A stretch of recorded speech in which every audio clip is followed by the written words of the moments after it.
Hello दोस्तों, हम आपको बताएंगे भारत में इस्लाम कैसे आया और किस तरह से भारत में इस्लामिक सल्तनतों की शुरुआत हुई। उमैयद खिलाफत एक ताकतवर हुकूमत थी जिसकी सरहदें स्पेन से लेकर चीन और मकरान तक फैली थी।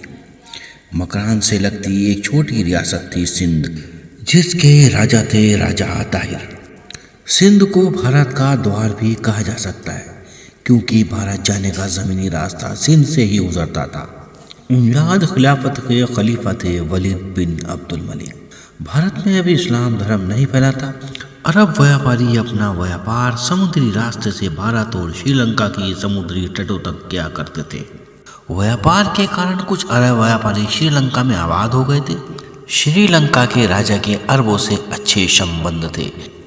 इस संबंध को और खुशगवार बनाने के लिए श्रीलंका के राजा ने कुछ तोहफे और मारे गए व्यापारियों के 20 बच्चे एक जहाज में सवार कर रवाना कर दिए। लेकिन जब जहाज दीवल के करीब पहुंचा तो डाकुओं ने उसे लूट लिया और औरतों और बच्चों को कैदी बना लिया।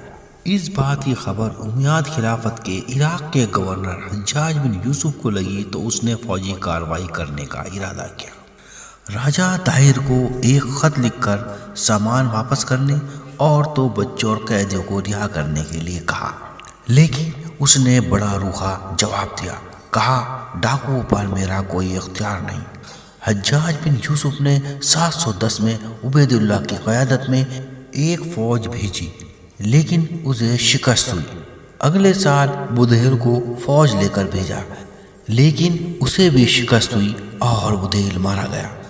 हज्जाज बिन यूसुफ खलीफा वलीद बिन अब्दुल मलिक से मिला और उससे एक बड़ी फौजी कार्रवाई की इजाज़त मांगी, लेकिन वलीद ने यह कहते हुए मना किया कि दमिश्क से सिंध बहुत दूर है, इसमें बहुत खर्च होगा।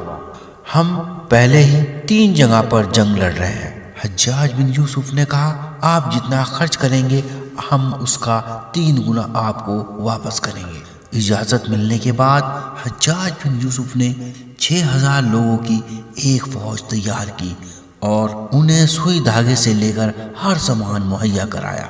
समुद्री रास्ते से पत्थर फेंकने वाली मशीनें भी भेजी गईं। इस बार कमान थी उसके भतीजे मोहम्मद बिन कासिम। और इस तरह से इंतज़ाम किया गया कि हर 3 दिन बाद हज्जाज बिन यूसुफ को इसकी खबर दी जाए। काफ़ी कोशिश के बाद दीवल शहर फतेह नहीं हो पा रहा था। आखिरकार एक शहरी ने बताया कि शहर के पीछे एक मंदिर है और उसके अंदर एक झंडा फहरा रहा है। जब तक गुंबद पर झंडा रहेगा शहर फतेह नहीं हो सकता।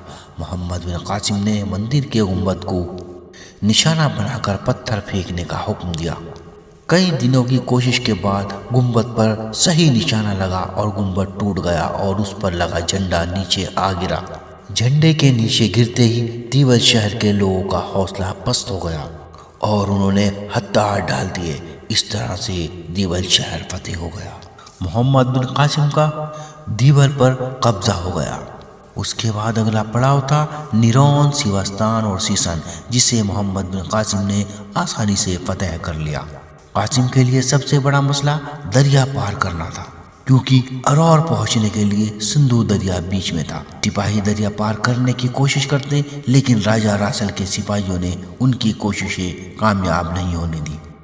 एक रात मोहम्मद बिन कासिम के सिपाही दरिया पर कश्ती का पुल बनाने में कामयाब हो गए और रासल के सिपाहियों को कासिम के तीरंदाजों ने पीछे हटने पर मजबूर कर दिया। अपनी हार देखते हुए राजा रासेल ने मोहम्मद बिन कासिम से मिल गया।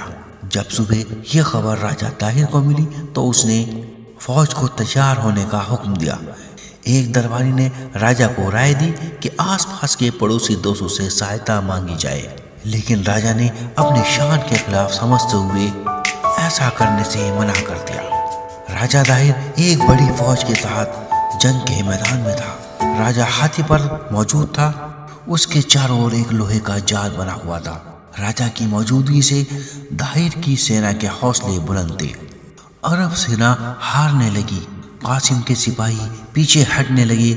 कासिम सेना का हौसला बढ़ाते हुए आगे बढ़ा और उसने आग के तीरों की बारिश करने का हुक्म दिया। ایک جلتا ہوا تیر راجہ داہر کے ہاتھی کو لگا، جس سے ہاتھی گڑبڑا گیا اور ادھر ادھر بھاگتا ہوا پانی کے تالاب میں چلا گیا۔ راجہ داہر نیچے گر گیا اور ایک عرب سپاہی سے لڑتا ہوا مارا گیا۔ ارور پر قاسم کا قبضہ ہو گیا۔ ارور کے بعد اگلا پڑاؤ تھا برہمناباد۔ برہمناباد میں قاسم کے سامنے تھے رانی بائی۔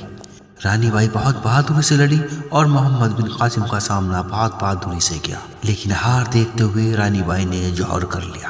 برہمناباد جیتنے کے بعد محمد بن قاسم نے ملتان کی اور رخ کیا۔ ملتان کے قلعے کو چاروں اور سے گھیر لیا گیا۔ پتھر پھینکنے والی مشینیں بھی لگا دی گئیں۔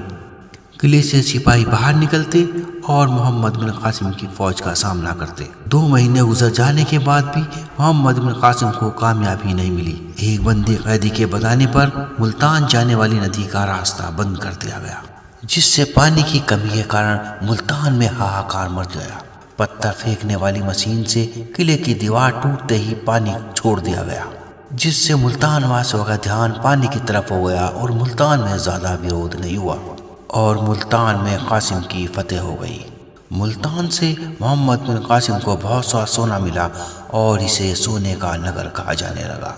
حجاج بن یوسف نے خلیفہ سے کیا وعدہ پورا کیا؟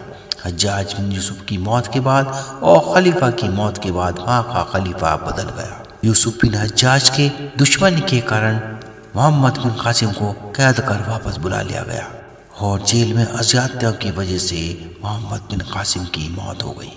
محمد بن قاسم کے بعد جیتے ہوئے علاقوں کا کیا ہوا دیکھیں گے اگلے پارٹ میں۔